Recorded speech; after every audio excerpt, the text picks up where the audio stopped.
On behalf of Elanco Animal Health, we welcome you to this teacher workshop. We believe this topic is very important. As you can see, it has been titled, "We've Built It and They Still Won't Come." So it's talking about diversity and the power of diversity.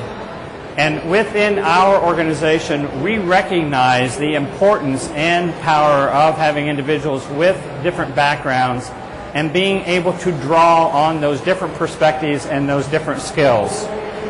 It is also very important at the high school level for the individuals to, in fact, be able to understand all of the opportunities that are available to them in agriculture and how exciting and really a dynamic career they can have in this field. So it is a pleasure this morning to be able to have Mr. Corey Flournoy with us. Many of you are familiar with Corey. He is currently at the University of Illinois, but many of you probably realize that he was a past national officer in our FFA organization, and in fact was the national president in 1994 and 1995. Corey also has a consulting business, and the name of that consulting business is Creative Outreach, Leadership and Diversity Training. So this is, if you are wanting to have additional contact with Corey, he has given you his business card, and I think please feel free to have additional interaction with him. At this time, it is my distinct pleasure to introduce Mr. Corey Flournoy. Thank you. All right. All right, well, good morning. Can everybody hear me? As my students, he said that people on the other side of the commercial can probably hear me, so I'll try to speak a little bit softer than normal. Well, first of all, thank you for coming to this workshop. And this workshop is obviously something that is very important, something very dear to myself, because there is this need. Every FFA chapter in the country, every Ag Ed program, I think their goal is to try to expand opportunities that we give to young people. And it's probably nothing more frustrating to ag teachers is trying to make these opportunities available to students who don't seem to want it. The title of the workshop, as you heard, is "We've Built It, Yet They Won't Come." And now this is kind of a take on another quote that comes from a famous movie. Does anyone know what this comes from? What movie is this from? Field of Dreams, right? Okay, so it was a interesting movie with, now this should work because this is not my laptop, right? Okay, so it's not just my laptop. Every laptop I have has the same problem. All right. As you know, there was a movie back in the late 80s, believe it or not, with Kevin Costner, called Field of Dreams. Does anyone remember what the premise of the movie is? I mean, please, tell us what the premise of the movie is. I was so young back then, I don't remember. No, really. Go ahead.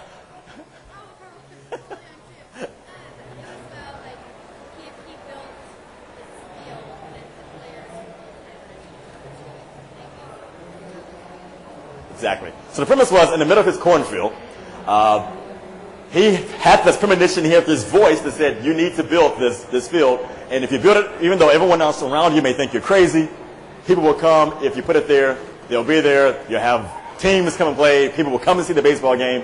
And as you know, according to the movie, his whole dream came to pass. Now, in that same theory, I think most people think because you have an Ag Ed program, and the great opportunities, because you've built this program, students automatically gravitate towards it. And how often does that really work? It doesn't. Some teachers spend their whole career really trying to figure out, what is it? What is this missing piece? This is such a great opportunity. Why are we not getting students for it? Well, we're going to talk about a little bit about, well, if you look at this whole thing as a game, there is this game that we're trying to play in ag education of trying to get the greatest opportunities in the hands of young people. How do we go about putting this opportunity into as many hands as possible? First question we're going to kind of go through is, why do we want them to play? Meaning, we also want to expand our FFA chapters. We want to expand our Ag Ed programs. Let's start with the very basic question of why do you want them to be part of this organization or part of ag education? Let's take another step back and define what is them. I recognized from doing this workshop yesterday that each of you who are in this room, you may have a different target of individuals you're trying to recruit into the organization. So I want to find out what represents them for you, meaning what is that group of students that you would like to get part of your organization, you would like to get part of ag education, but they're not there. So what are some examples of those kind of groups? I'm going to have Megan, also one of my students, to do some writing for me. So, what group represents them? Who is them for your own local program? Yes. Latinos. All right. So Latino students. Other groups of students you're trying to reach that you're not reaching currently? Yes.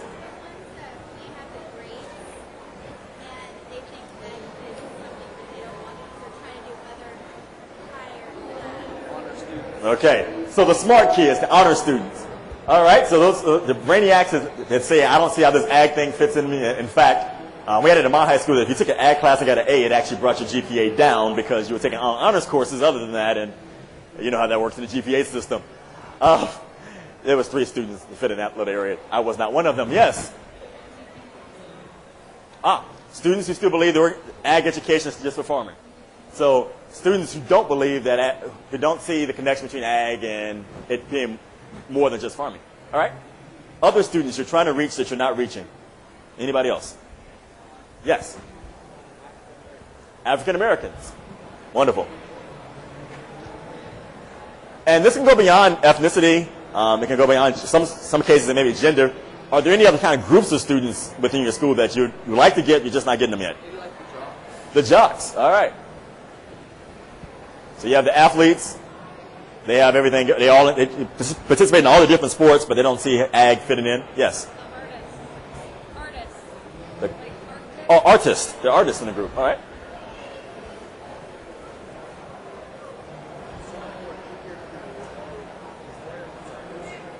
Sophomores and juniors, you said? I get them as freshmen, but then I lose them. So you can get them in as freshmen, you lose them sophomore, junior year because of all the other requirements they have to fulfill for graduation. Okay. Any other groups?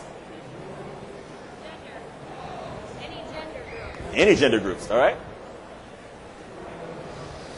So a lot of students we're not getting out there, huh? Any other ones that we're missing?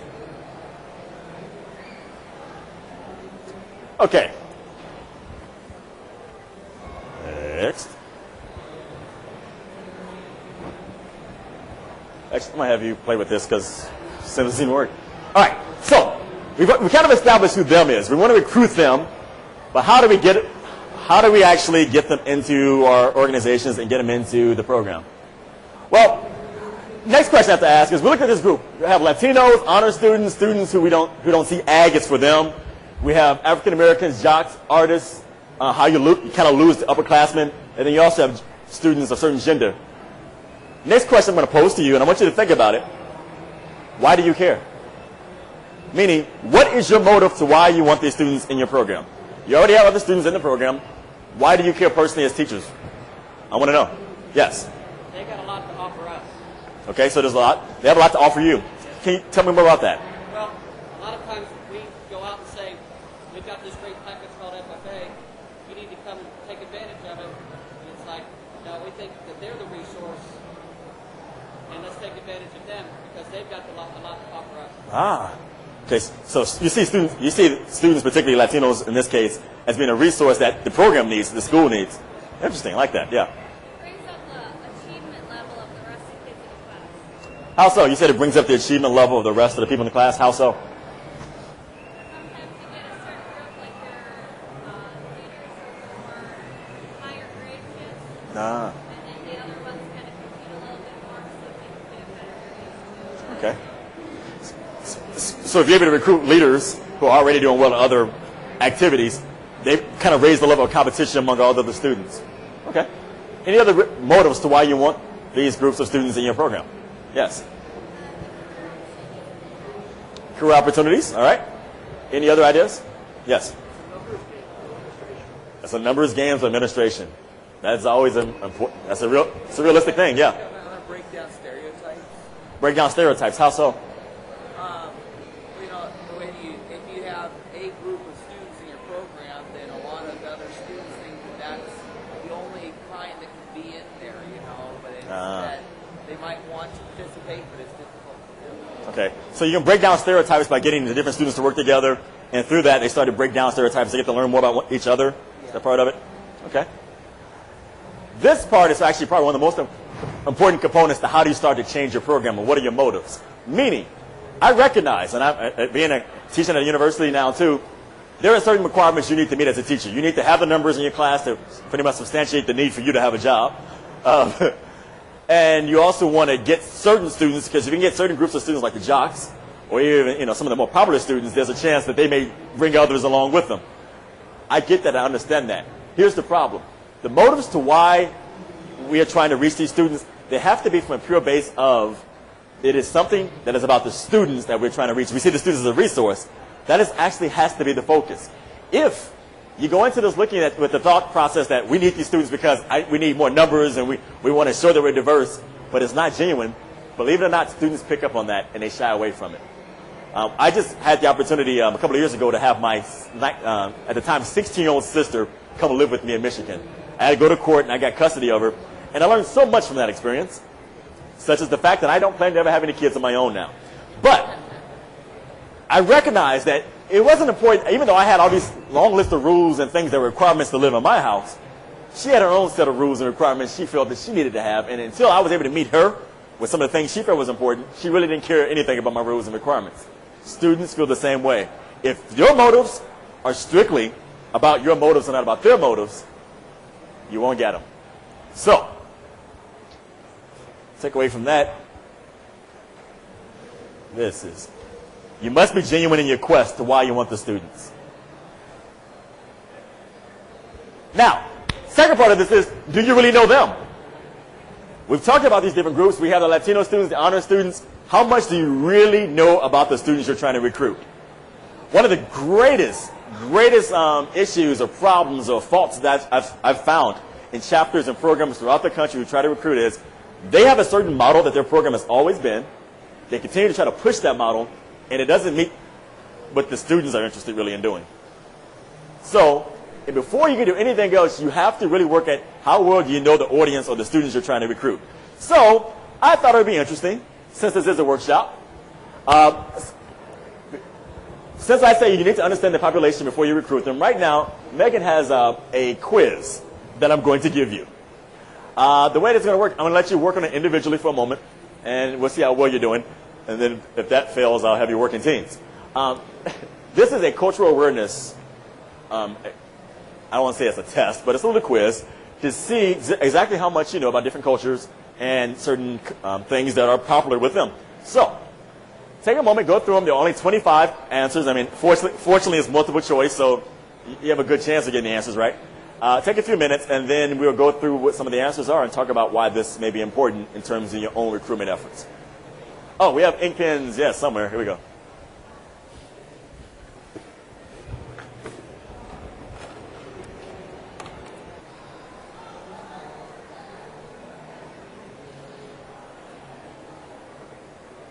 All right, let's start going through the responses and see how you matched up. Number one, any guesses? Japanese, you're correct.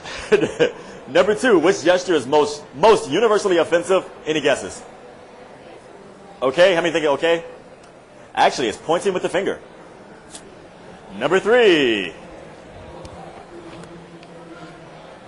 people from which culture would be least comfortable in face-to-face interviews? The answer, Asians. Number four, the group that is most likely to clash with African Americans is? Guess? Asians. Which group stands the closest when talking to friends?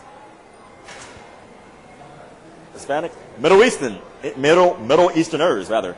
Number six, which group places the most importance on proper manners? Europeans. Number seven, the group that feels they have the least time for leisure activities or rest is? Asians. How are you doing thus far? Number eight, which group is least likely to openly complain about poor service? Hispanics. Which group gets the most physical exercise each week? Anglo-Americans. Which group is most likely to ignore the onset of a health problem? Anglo-Americans. You got one. Which group believes it treats women with the most respect? Middle Easterners. The majority of ethnic food in the United States is consumed by Anglo-Americans. most likely to shop for a car online is Asian Americans. The group that least objects to receiving advertisements by direct mail, Hispanics. The group that watches the most television each week is African Americans. That's right. Number 16, which group is usually the most punctual for meetings and appointments? Europeans. Which group is least likely to consider religion as an important part of their lives? Asians. The group whose spending power increased the most from 1990 to 2001 is, or was, Asian Americans. 19, the group that would most aspire to be wealthy is Asian Americans. Which group is least prone to allergy problems? African Americans. Which group places the highest value on openly displaying emotions? Any guesses? Actually, Middle Easterners. Which group would tend to be most comfortable listening to a lecture? African Americans. 23. Which group would be least likely to have health insurance? Hispanics. Which group would tend to prefer hands-on learning? Hispanics. Which group is or are most comfortable in providing personal information like phone numbers and addresses? African Americans and Hispanics. Total up and see how well you've done. You can pass these out to them now. And if you want to know rationales, right now Megan's going to pass those out to you so you'll have those for your own safekeeping. Anybody get 20? 20 of them correct. All right, let's drop that number. Did you get 15 correct? Anybody get 12? 10. All right, I got a couple of 10s. Anybody get higher than 10? All right. Anybody get less than 5? Okay. Now, here's the thing. These are groups of individuals that you've encountered, well, some more than others, throughout your life of living here in the United States. Question is, how much did you really know about them in those different areas? Well, and are some of those areas even important? Well, I think one of them says who likes to learn more through hands-on learning, Hispanics. Some of these issues are very important to know about. Which brings me to the point. Going back to looking at that them list, how much time and effort have you actually invested in getting to know really a little bit more about these individuals and what their interests are, their behaviors, what they enjoy doing? It's amazing. What are some of the large monetary, large value things you've purchased in your life in the last 5 years? House. How much time did you spend researching before you just bought the house? Looking at things. How many houses did you look at? About 7 houses. How about you? 4. I have a roommate who bought the first house he saw, so that's special. Anyway, most people who look around to buy houses, buying cars. So many, you look for a car. How long does that typical process take for some of you to look to buy a car? A month. I spent 2 months looking for a car and ended up buying my car on eBay. Which later in this workshop, I'll be making a pitch to how you can buy my car. At any rate, when it comes to spending money like that, we all spend time researching and learning a little bit more about those things before we actually spend money on it.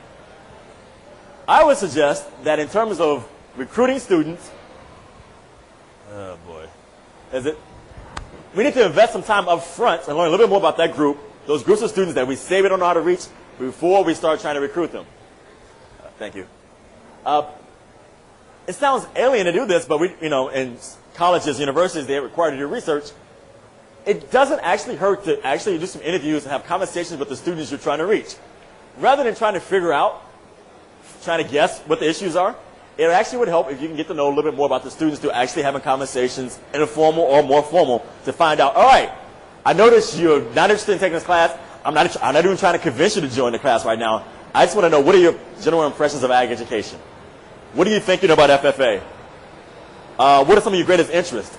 Spending time on the front end of trying to find out what are the real interests and behaviors and things about the students we're trying to recruit will actually aid you in the ability to be able to recruit them later, because then you can tailor your program to their interests. most times that's the step that most people, they just jump over because that requires time, that requires effort. I mentioned that I have my young sister living with me. One of the greatest lessons I learned, and this is weird because I've been doing high school workshops and working with college students since, I don't know, the mid-90s. And I assumed because I continue to work with them day in and day out that I understand these groups of individuals. And I realized having my sister living in my house that I had no understanding for a young person under the age of 18, particularly a young lady. I knew nothing. So that experience of just living with her every day and begin to understand that what I thought was her interest didn't match up, I had to go back and change how I was even trying to attempt to raise her. Same is true in terms of looking at students and how we recruit them. Also, something else I found out.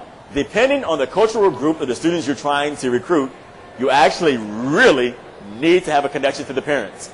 Sometimes even more importantly than the students themselves. In the Latino community, it's very common to know that some parents are somewhat, depending on, obviously it's not a holistic, it's not a true for every student, but in general, there are a lot of Hispanic parents are very much engaged in young people's lives, especially for their daughters. And for an ag teacher to want to take their child on a weekend trip, or to keep them overnight, or take them late, that can cause a real major rift between you and their family. So understanding the expectations of the family structure also as a way before you start trying to recruit them could actually help. Some things I will tell you though, resist the urge of throwing money at the problem. What do I mean by that? Resist the urge of throwing money at the problem. What I'm going to say is actually one of those strange comments because I benefit from this. It is very common for schools or universities or whatever groups to hire someone to come in to give a speech to a group of students thinking that's going to make a major difference. Well, especially in my case, where Corey went, he was from Chicago, he was an ag ed, he was in the FFA. We got to bring him in and talk for an hour because I believe that's going to be the answer to getting these students excited about ag education. Does that work? No, it doesn't. In fact, it may work for the day. They may go, wow, that's cool, but that will fall off, especially if there's not a change in the structure of the program to sustain that excitement, to sustain that enthusiasm. So resist the urge of just throwing money and bringing a speaker in to talk about a specific topic because that tends to be a waste of money. Now, again, that's kind of hard for me to say because I have a consulting business and that's how I've made a livelihood for a long time. But developing a longer range program is something to think about. Second part of that is don't just treat the symptoms and ignore the problems or ignore the disease. That means that sometimes you go, all right, well, the jocks tend to they like to play sports. All right, let's have some kind of basketball game and probably FFA chapter, after a meeting. That should bring them in. That doesn't get at the source of really what maybe some of the issues why these students are not choosing to be part of the organization. So resist just getting something organized quickly and thinking that's going to change it. Probably not. So strive for sustainable change, something that's going to last long. So at this time, I want to brainstorm. All right, we got these groups of individuals. What are some of your ideas that you've already started to try to implement or you're considering to put into place to actually recruit these students? I'm interested in hearing what are some of your ideas or things you've tried, successful or unsuccessful. What have been some of the things you've already done within your own local program to try to recruit these students? So, who want to share ideas? Yes? I've gone to different clubs in the school and talked with them. Okay. So you've gone to different clubs and talked to them? Actually, let's get a blank sheet of paper and we'll come back to this one. So gone to different groups, and just talk about the Ag Ed program. Did you do it or you took students with you? Both. Okay, so you did it with students in some cases. Any other ideas? Yes? I'm sorry, say it again? We had students that did every grade level at some point during the year, so starting at kindergarten. Really? So you managed to get them at a younger age. Started talking to them from early? Wow, from kindergarten. It's been impressive. Okay, yeah. I'm sorry? Visibility around campus, so any activities you do, making sure that it's publicized throughout the school or throughout the community. All right. Any other ideas that you've used to try to recruit some of these different groups of students? Yes? Variety of classes. Variety of classes, so different subject matters? Okay. Any other ideas of things you've tried? Things you're considering doing? Well, let's look at the list we have thus far. Talking to different groups. So I'm assuming you go into a class period and just talk a little bit about the program. Yeah. How successful has that been in terms of being able to get them interested? Some. Not a lot. Some after school stuff. Okay. So that may fit under the temporary fix. If we looked at, we had two categories. Look at some of these solutions as temporary things or change for longevity. I don't know. Reaching them at a younger age. Now you actually go back every year to this. We've got different kindergarten, first, second grade, we children climbing up, third grade, we're doing talk about plants and soy boys, fourth grade, we don't talk about ag ed or we identify the kids who are not in good shape, so we have to specifically talk about. Okay. So just so everybody can hear him. Yes, FFA students who you do an activity for first to third graders, like a FFA barnyard. There's a different activity you have for the next grade levels, and you can't do this for a group all the way up to high school. So they've been exposed to ag education, although you never actually use the word agriculture as part of it. They just know it's a barnyard or something else. Interesting. Okay. Do you see that as being something that's more on the temporary fix or change for longevity? What do you think in terms of that idea of hitting them multiple times throughout? Change for longevity, definitely. You hit them over a longer period of time, they continue to be exposed to it. Great idea. Visibility around campus. Give me some examples of things you've done that you make visible for students to see. SAE projects, you said? Or landscaping projects? Okay. Yes. I'm sorry? A big display in the hallway so they can see that? Some of the things students are doing? Yes. A themed T-shirt. All right, so students are kind of sporting the T-shirt. Talk a little bit about the organization. All right. Doing homecoming flowers. Homecoming flowers, doing homecoming flowers. All right. Any other things that you do, kind of for visibility? Yes. Sponsor the Sadie Hawkins dance. That's a dance, right? Yeah. So I'm not that old. Thank you. I'm still working. Anyway, yeah. Sponsor the Sadie Hawkins dance. Again, I'm learning a lot. That's why I have my sister and sent her back home to my mother. So that's a good idea. Variety of classes. Kind of meeting different interests, different needs. Definitely could be a change for longevity depending if the students continue to take those classes over the years. The key point here is trying to figure out, to get beyond doing little small projects that are exciting for the day or two, but they forget about. Anytime you can continue to hit students on an ongoing basis, the more likely they are to have a more positive perception, a more positive attitude about ag education FFA. So definitely the case there. Now, next question to ask yourself is, why is your team better than the other ones that your students have the options of doing? Why is your team better than the rest for them? What makes ag education and FFA a better option for them than the other opportunities they have? Now, that is a major, major question to answer. One of the jobs I had out of college, because I've had many now, was I used to work in advertising. And used to work downtown Chicago, and my first account that I worked on was Altoids, the Curiously Strong breath mints. Any Altoid users in here? All right, a few of you. Great. Wonderful, great mints. They're really bad for you, but that's a whole other story. Don't put that on the internet.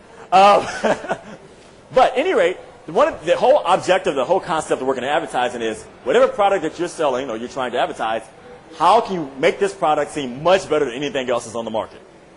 Because ultimately, every company's goal is to have the number one product in that market or in that particular product area.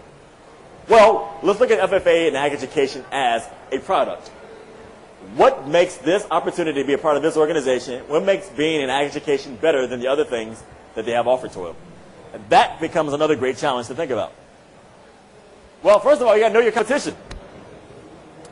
Since competition, and sports is something that they're spending time with after school on the weekends.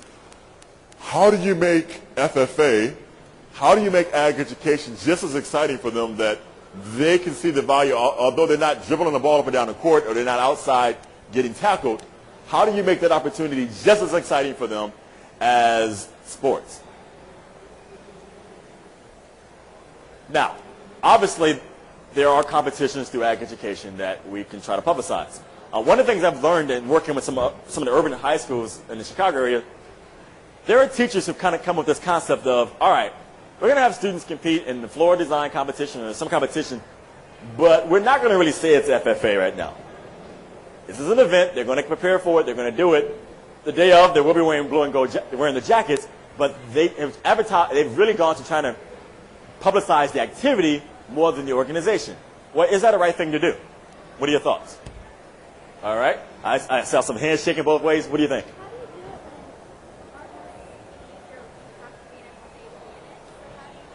How do you do it? Most CDE students have to be a member of the organization. A couple of things I've seen. First of all is I've seen some schools who have had competitions within their own high school. So they make it a fun event that we're going to do as part of class. Students are going to compete in it. Parliamentary procedure is a great example of when I was in high school, every student had to learn parliamentary procedure, and then we had little competitions within class. They had fun at that, they had excitement, and then it became, all right, you had fun with this, right? How would you like to take this to the next level?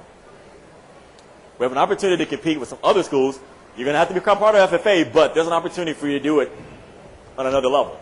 So you can create your own CD opportunity or whatever the opportunity is within a local program and make it kind of a competition fun thing just within the high school as an initial way to gain attention and get them excited. What are some other things you can think of in terms of trying to get their attention? Let's go back to the list of the types of students we're trying to get. Let's start with the ethnic minorities because I heard that from both Latinos and African Americans. Have you really started investing time on what truly interests those students? Since they're not in FFA, they're not in education, how are they spending their time? Have you really tried to figure out what they're doing outside and how do you compete with that? Something to think about. Honor students. That is always going to be a challenge because there are certain requirements that they need to meet in order to graduate. They want to continue to do well scholastically. What parts of ag education are more academic based that you can gear students towards, I guess? I don't know, and I know each state is different, but there are certain ag education courses in certain states that actually can count as college credit or science credit depending on the course. Is that true in some of the states you have here? All right. That has been a backdoor way. Hey, you know what? You can take this science course, you can take this course, still gives you science credit. Once you get them in the class, they're yours. You got them trapped. So once you get them in the class, if you build it, they come. Once you get them in the class, then it's your opportunity to kind of make it, all right, take it to the next level. You're in this class, you're taking science credit. Oh, also, there's an opportunity to do this little thing here while you're in here. Try to match those opportunities to those students once you get them in the classroom doors. Also, think about what are you up against? We often forget that we think we're just up against the fact of other school activities. Not true. There are other things that are pulling at students' time. Out-of-school challenges. How many of you have the challenge of trying to get students, but the students have jobs? They say they have to work. All right. Big debate. But there are several schools that have gone through the process of saying, all right, although the job you have may not fall under the classifications of a supervised agricultural experience by the National FFA organization or by the state level, I'm going to let this be your SAE for the local level. What do you think about that? How do you feel about accepting a job that a student has that it's not directly ag-related, but accepting it as an SAE at the local level? How do you feel about that? What are your thoughts? Yes? Okay. So it depends if the skills gained from the job can be applied back to ag education or just into the whole work theory. Okay. And any other thoughts? Because I'm sure you've encountered that. You have students who have jobs, and it's a real stretch to make that an SAE. Do you let that become an SAE for the student at the local level? Yes.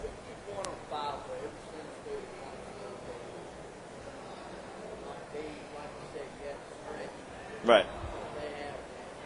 Okay. All right. Somebody else? Any other thoughts on that concept? Yeah. I'm sorry? You can relate almost any job back to agriculture. This is true. Sometimes it's a little bit more of a stretch, but you're like, all right, yes, you're working in a hospital as a as a nurse or assistant. All right, we're gonna figure this out. Yeah, most jobs you can try to find some kind of connection. Transferable skills. You are the master you're the master of your own local ag ed program. And pretty much what you decide to do there is truly up to you, as long as it's within the superintendent of schools, or the principal's guides. You have the opportunity to make SAE or make programs for what you need them to be for your students. I think sometimes we shy away from trying new things because it's not going to be accepted at the state level. Well, guess what? Every student can't win a state proficiency award anyway. But it's more important that at your chapter banquet, you can recognize students for the work they've done, even if it stays just at the chapter level. So try to figure out how those outside challenges that have continued to be the reasons why students say they can't be part of ag education, how do you kind of meet them where they are? Peer pressure, family dynamics. Yeah, one of the greatest things is I do not want to be a part of this organization because my best friend is not part of this organization. I don't want to be part of ag education because I don't want to be classified as a farmer. Well, listen to me. As an African-American kid growing up on the south side of Chicago, there is nothing more fun than wearing a corduroy jacket in the summer in Chicago and people going, you are out of your mind. So I get it. I understand it. Again, goes back to, all right, if ag education is uncool for your students, you need to ask the question, well, what would make you join this? Since you consider what we have to be uncool, what would make this cool enough that you want to be a part of it? Money.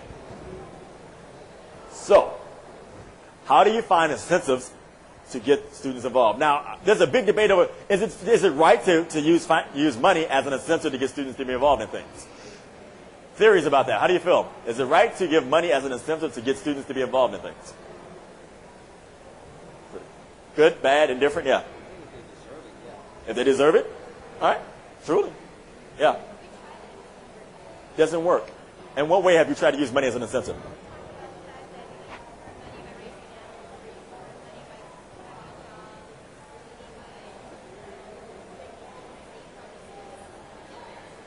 So you try to use it as, okay, you tell them they can earn money through doing SAEs or through jobs.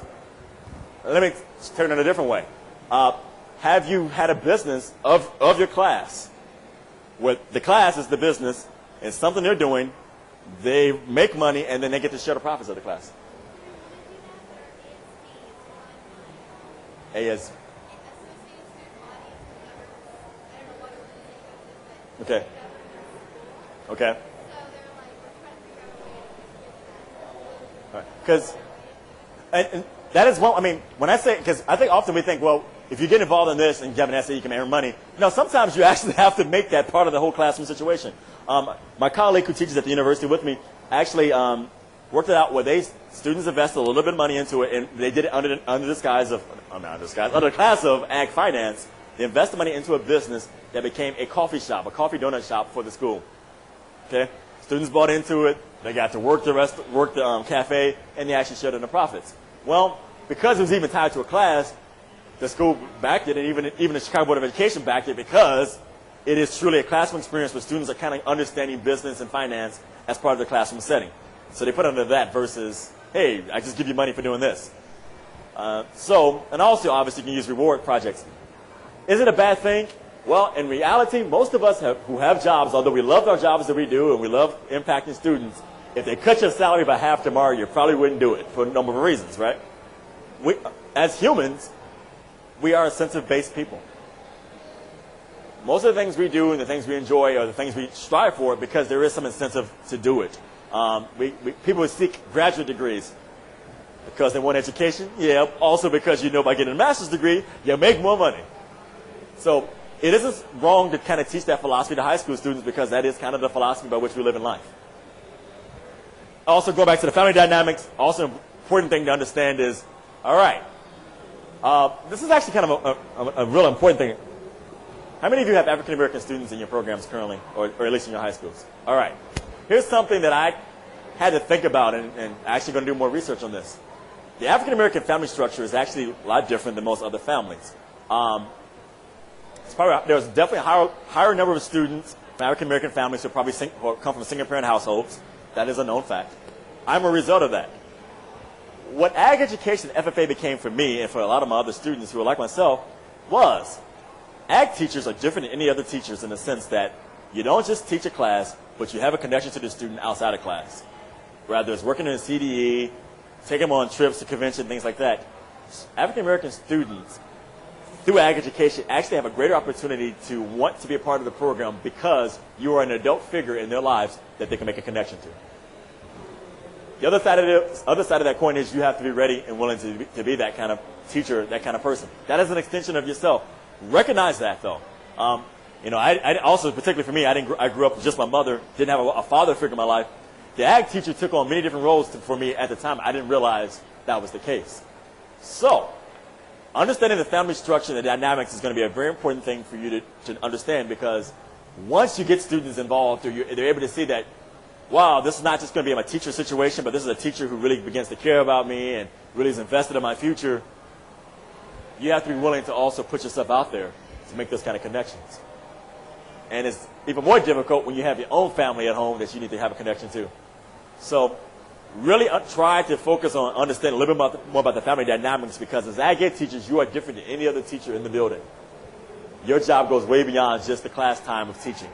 And if you're willing to make that kind of connection, you have to be willing to back it up and not break that. There is nothing worse than starting to invest time in a student, making that connection, and then you're like, I got to break this because whatever reasons there are. You got to be willing to keep it up. That can be very detrimental to the relationship. So, which brings me to the last part. How far are you willing to go to make them feel part of the team? How far are you willing to go? Education is a wonderful, great program. It has great benefits for students. And in its current form, it may not fit your program exactly. So you have to find ways to play within the system, meaning there are certain activities that are going to be more interesting for students. Most people like competition, they like awards. You may have to try to promote some of those other activities that are more fun-based than those that are more really in the trenches of what ag education is. So, the public speaking, the ag sales services, those are things that students can really get into because they get to use their voice, they get to stand up, they get to have fun. Any student who's interested in a debate club is probably can also be interested in some of those other activities. So find those activities that within your system already work. The other part is be prepared to create your own system. You have to be prepared to go beyond what's already been done and do some things that are very specific to your program to meet the needs of your students. So going back to some of these things. Artists.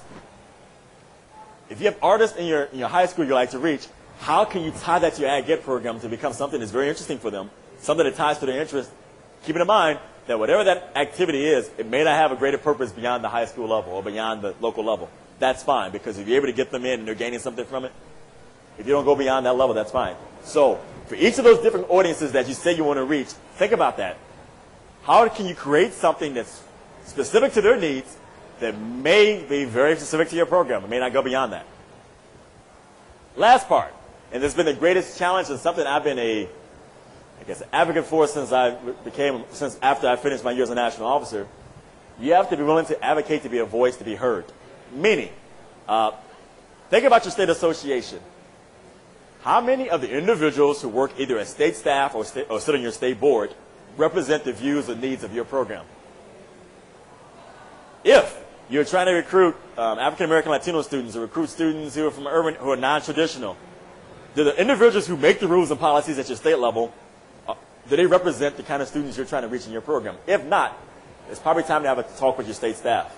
Because if there are going to be changes made to include your student, it has to happen at that table. And if you're not at the table, those changes are never going to happen. And you have to not be afraid to speak up and say, all right, there's some changes that may need to be made. And most people don't know this because we get very silo-driven. Every state association, I didn't even know until a couple of years ago, every state association has the right to organize a state association in the manner that they want to, even if it's in conflict with the National FFA organization. And that is actually, by the way, the public law is written. Every state has that's why certain states have certain competitions that are not at the national level. Every state can develop their own programs that are very specific to that state. In the state of Illinois, there is now an SAE project. Is it food service? They have a state-level SAE for food service.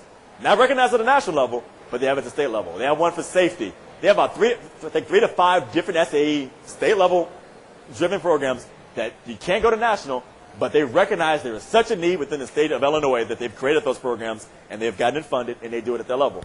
So, think about it in that way. What can they add to your state level that may meet the needs of your students or several chapters within your state, recognizing It may not be accepted on a national level yet, but you got to start somewhere. So those are some of the basic principles to how you can start to get them to come to your organization and to your program. So, with that,